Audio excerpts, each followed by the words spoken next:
yang saya dengar. Benar. Mulai dari burung hantu. Setelah itu suara monyet. Makin malam makin seru. Makin macam-macam yang kedengaran itu. Fenomena yang kedengaran itu macam-macam. Nah, selalu tepat itu jam 00. Selalu mau berganti hari itu. Di situ mulai ada yang ketawa. Di belakang tenda saya. Dan saya kan duduk sendiri di depan. Ini ada teman saya juga sudah almarhum, namanya Sakir. Saya kan satu tenda sama dia. Baru matanya begini-begini. Baru nyanyiannya itu kayak pantun-pantun dulu. Iya. Pantun Makassar orang-orang dulu. Batu rate, mak ribul, begitu. Mak rincung, begitu.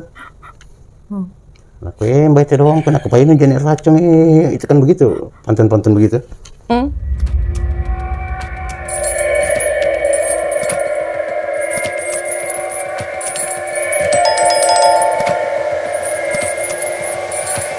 Kisah ini adalah ekspedisi juga, tapi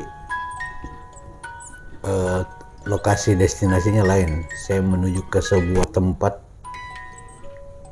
sudah terkenal juga, namanya itu Danau Bidadari. Istilahnya itu Danau Bidadari. Konon kabarnya penduduk situ, kenapa sampai namanya ini Danau Bidadari? Karena kalau sore, konon kabarnya ya, mitos yang beredar di sana itu, itu adalah tempatnya bidadari pada mandi kalau sore. Tapi belum ada yang pernah lihat sih sebenarnya. Tapi penduduk di sana punya mitos begitu. Memang tempat ini paling angker di antara semua. Letaknya dia di punggung Gunung Bawakaraeng itu yang runtuhan itu. Tapi kita melakukan rutenya itu berbeda. Kalau kita mau naik ke puncak itu kita harus naik ke kaki gunung dulu ke Lembana, di Malino ke atas lagi 10 kilo. Kalau ke Danau Bidadari ini lewat air terjun. Takapala itu kan. Kita melewati punggung gunung. Jadi kelihatan itu hulu Sungai Jeneberang sama runtuhan-runtuhan Gunung Bawakaraeng itu kan waktu longsor dulu. Ya saya mulai cerita ini. Jadi waktu itu kami, Indar, Arwan, Sakir, saya,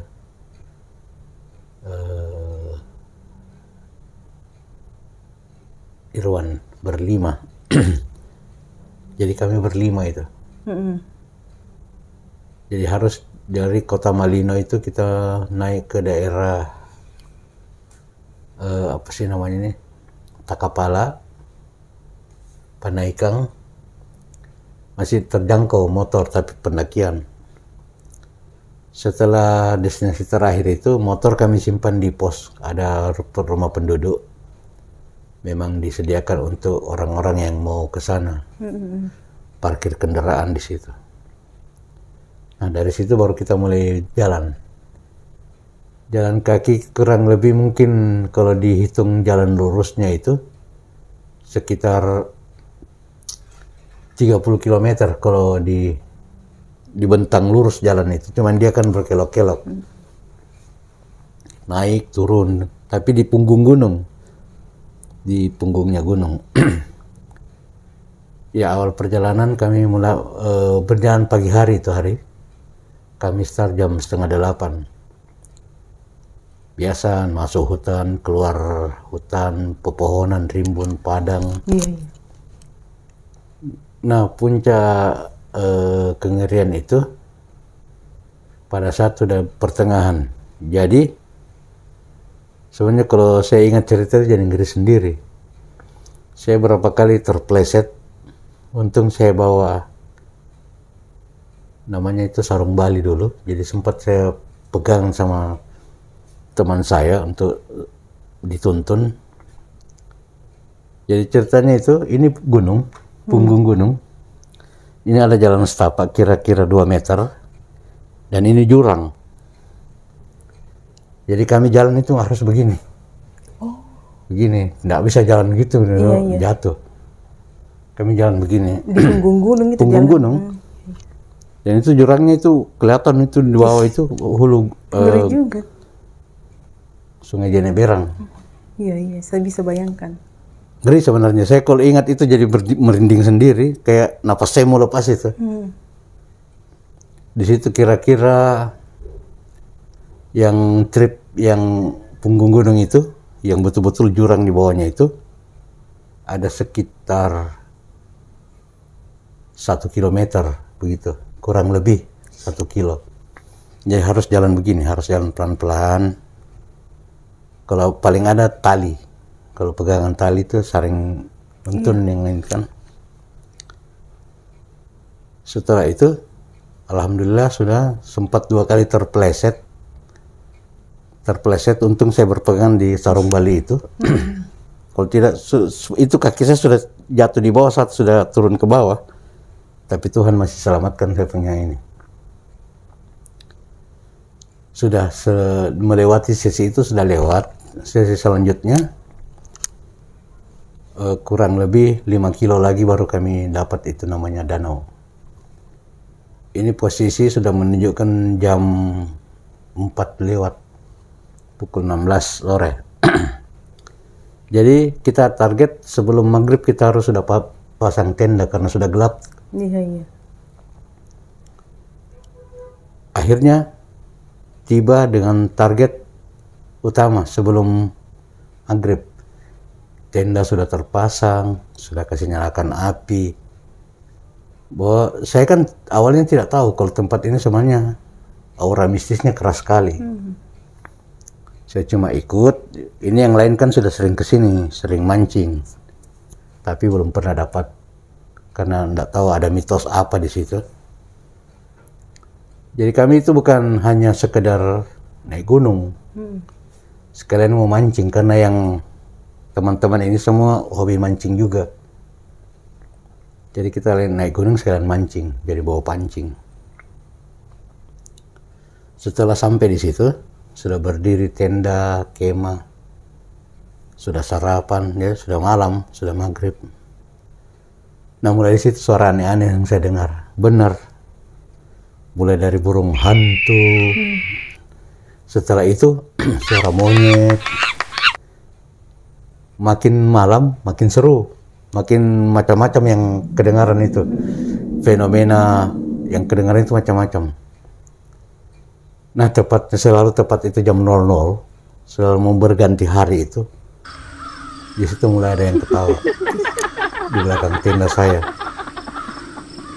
Dan saya kan duduk sendiri di depan. Ini ada teman saya juga sudah almarhum, namanya Sakir. Saya kan satu tenda sama dia. Jadi dalam, saya di luar, saya nungguin. Kan orang pasang pancing, saya nungguin pancing itu. Baru itu di ujung pancing dipasangkan giring, semacam giring-giring. Kayak lonceng-lonceng. Iya, jadi kalau kena angin ada itu kontak pasti bunyi ting ting ting. Tapi sering goyang, sering bunyi itu.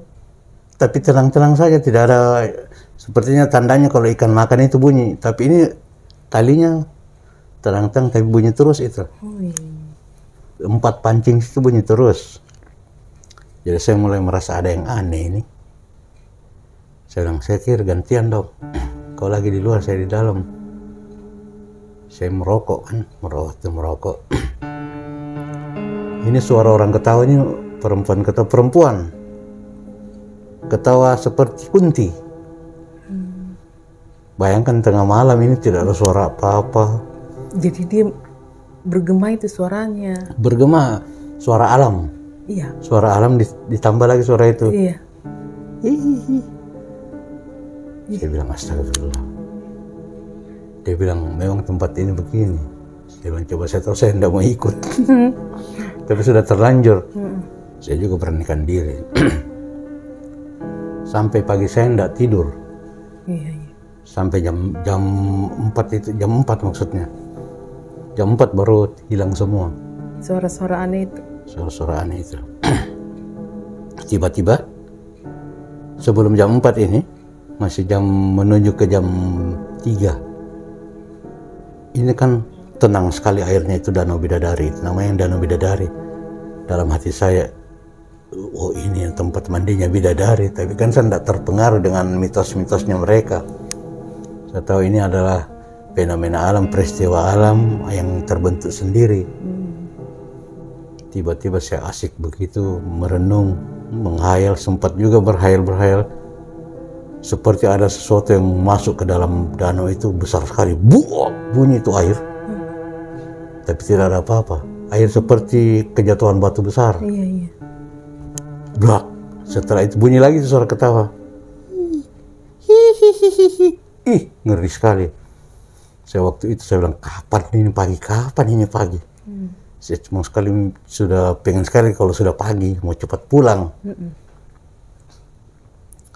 Akhirnya sudah masuk di tenda. Ini di tenda itu orang tidak bisa tidur semua. Orang ketakutan semua, cuman dia kuatkan bahwa dirinya tidak tahu, padahal saya tahu dia ketakutan. Dia ngeri-ngeri sedap. Kenapa saya tahu begitu? Karena asal ada suara sedikit, langsung yang dia lihat saya duluan. Nah, ceritanya di tenda kedua, ini teman saya sempat kena ketempel, kerasukan. Sempat dia menyanyi nggak tahu itu syairnya kayak lagu Makassar yang dulu, pantun seloka yang dulu, orang-orang dulu. Saya bilang, kenapa itu anak itu? Dia bilang, kena dia itu. Tapi dia menyanyi terus, menyanyi, akhirnya berhenti sendiri, tidur. Setelah itu bangun lagi, menyanyi lagi. Baru dia keluar tenda joget, menari begini. Saya bilang, aduh bagaimana caranya kasih keluar ini? Nanti saya juga yang kena. Saya takutnya kalau saya yang kena begitu. Iya. Jadi menari terus. Yang lain tapi acuh sekali, mungkin sudah terbiasa dengan suasana begitu. Cuma saya aneh. Itu juga pancing makin goyang-goyang terus itu. Ting. Ditambah lagi suara ketawa.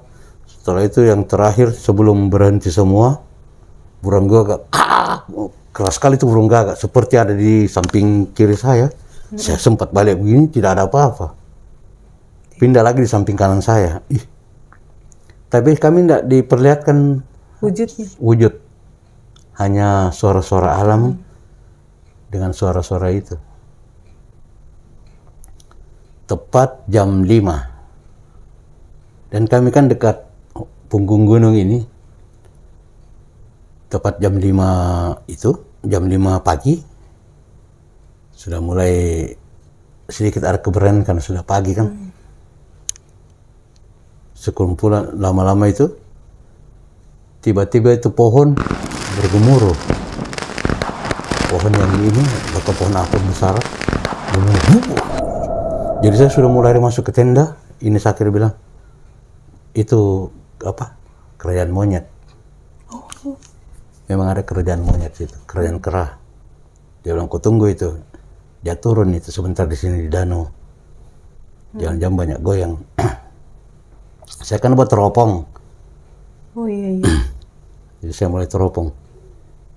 Memang saya lihat itu monyet ada yang ekornya putih. Itu rajanya.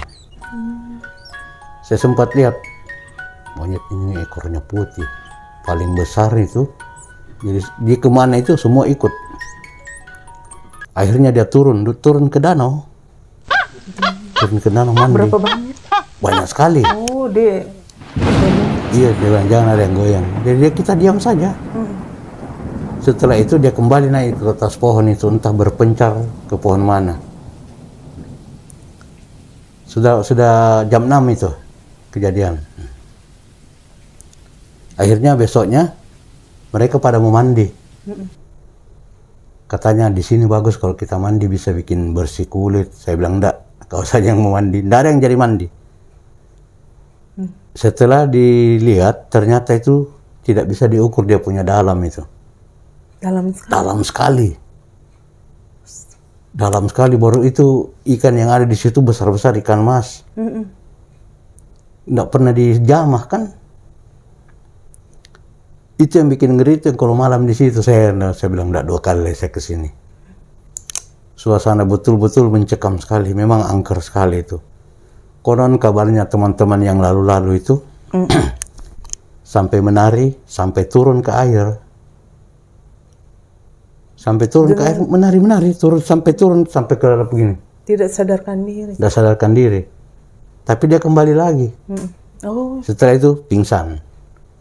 deh. Ada berapa teman yang sudah alami begitu, teman-teman perempuan rata-rata. Kalau laki-laki tidak sampai turun ke air. Malah ada yang sempat seperti gini, nyanyi-nyanyi, baru matanya begini-begini. Baru nyanyiannya itu kayak pantun-pantun dulu. Iya. Pantun Makassar orang-orang yang dulu. Batu rate, mak ribul, begitu. Mak rincung, rincung, begitu. Aku baik dong, kena kepainu jenis racun, itu kan begitu, pantun-pantun begitu. Tapi tidak sampai kesurupan bagaimana, cuman seperti itu. Iya. Jadi saya tanya sama Kuncen di situ, dia bilang dia ganggunya cuma sebegitu, tapi untuk menyakiti tidak. Untuk menyakiti tidak. Menurut dia itu katanya bidadari dari kayangan. Saya bilang, entah dari mana, seumur umur saya belum pernah lihat bidadari. Iya. Jadi begitu, karena itu Kuncen itu sering ke situ kalau malam, tiap malam Jumat atau bulan purnama. Sama jangan dia yang bidadari. Itu suasana yang paling mencekam itu kalau malam sebenarnya. Setelah itu enggak lagi. Kalau pagi sudah enggak, sudah seperti alam terbuka. Alam ini, menikmati alam di situ enak sekali sebenarnya. Tapi kalau malam, aduh ampun saya enggak tahan, benar-benar saya tidak tahan itu malam. Itu godaannya itu. Mungkin karena gelap, tidak ada penerangan, jadi Terang bulan. justru terang bulan itu yang bikin ngeri. Itu yang ngeri itu, Menurut dia. suara-suara alam. Tidak ada suara, pokoknya suara. Bagaimana kalau suara alamnya? Burung-burung malam. Tiba-tiba ada suara kata. Siapa tidak? Dia bilang, jadi kami cerita-cerita. Kira-kira kalau ada bidadari mau turun di situ, kamu dekat. Saya bilang, enggak usah, misalnya kau jangan duluan, saya enggak mau. Nah, akhirnya kami pulang. Sejak saat itu saya sudah tidak mampu lagi. Saya paksakan diriku, sudah betul-betul sudah habis saya punya tenaga. Saya berjanji, saya stop dulu untuk pendakian ini. Saya sudah cukupkan sampai sini, tidak akan lagi saya mau mendaki, sudah. Terakhir saya itu. Masih ada pengalaman lain. Nanti di sesi berikutnya saya akan cerita lagi. Jadi untuk yang paling angker ini, nanti yang di Pasar Anjaya itu saya akan cerita juga.